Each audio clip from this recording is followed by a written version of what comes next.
മോളു മോളു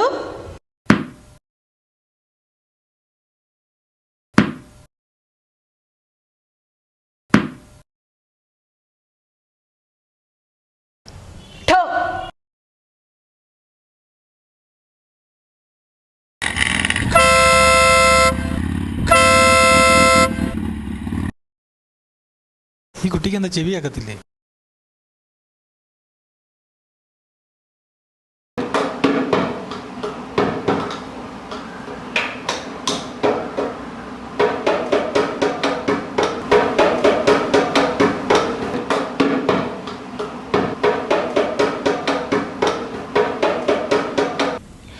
ഇതിനൊറ്റ ട്രീറ്റ്മെൻറ്റേ ഉള്ളൂ, കോക്ലിയർ ഇംപ്ലാന്റേഷൻ. 5 മുതൽ 10 ലക്ഷം വരെ ചിലവ് വരുന്ന ഒരു സർജറിയാണിത്. സാധാരണ എല്ലാ വലിയ ഹോസ്പിറ്റലുകളിലും ഇതിനുള്ള സൗകര്യമുണ്ട്. സോറി മീര, ഇത് മൃഗങ്ങളുടെ ക്ഷേമത്തിനായി പ്രവർത്തിക്കുന്ന സന്നദ്ധ സംഘടനയാണ്. മനുഷ്യരുടെ കാര്യം പരിഗണിക്കാൻ ഇവിടെ പറ്റില്ല. അല്ല സാർ, ഇന്നലെ പറഞ്ഞിരുന്നു നോക്കാമെന്ന്. അയ്യോ, അങ്ങനെ പറയരുത്. ഭർത്താവ് ജീവിച്ചിരിപ്പില്ല, നിങ്ങൾക്കാണെങ്കിൽ ജോലിയുമില്ല. ഇത്രയും വലിയൊരു ലോൺ ഈ ബാങ്കിന് അനുവദിക്കാൻ പറ്റില്ല. നിങ്ങളുടെ അപേക്ഷ കിട്ടി. ഈ തുക അനുവദിക്കാൻ സ്ഥാപനത്തിന് വകുപ്പില്ല. ശരിയാണ്, ഞങ്ങളുടേത് കുട്ടികൾക്കായി പ്രവർത്തിക്കുന്ന സന്നദ്ധ സംഘടനയാണ്. എന്നാൽ ലക്ഷ്യം മറ്റൊന്നാണ്. കളിച്ചു വളരാൻ മറക്കുന്ന ബാല്യത്തിന് കളിക്കോപ്പുകൾ വിതരണം ചെയ്യുക എന്ന മഹാദൗത്യമാണ് ഞങ്ങൾ ഏറ്റെടുത്തിരിക്കുന്നത്. ഞങ്ങൾക്ക് നിങ്ങളുടെ കാര്യത്തിൽ ശരിക്കും സഹതാപമുണ്ട് മീര. പക്ഷേ നിങ്ങൾക്ക് സാമ്പത്തിക സഹായം തരാൻ ഞങ്ങളുടെ ബൈലോ അനുവദിക്കുന്നില്ല.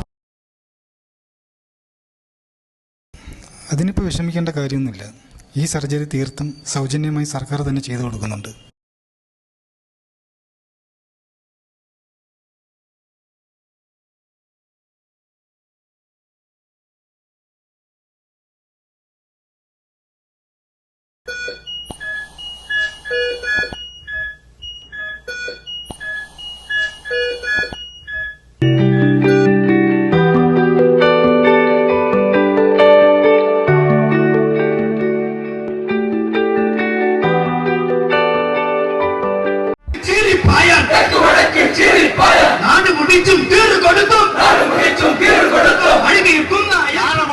അടിസ്ഥാനപരമായ വസ്തുത ഈ രാജ്യത്തിലെ 40% വരുന്ന 36 മുതൽ 40 വരെ കോടി വരുന്ന ദരിദ്ര ജനങ്ങളുടെ പ്രശ്നങ്ങൾ പരിഹരിക്കുന്നതിൽ ഈ സർക്കാരുകൾ പരാജയപ്പെട്ടിട്ടുണ്ട് എന്നുള്ളതാണ്.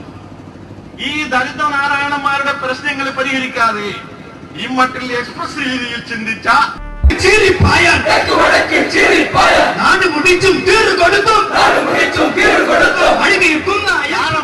അടിസ്ഥാനപരമായ വസ്തുത.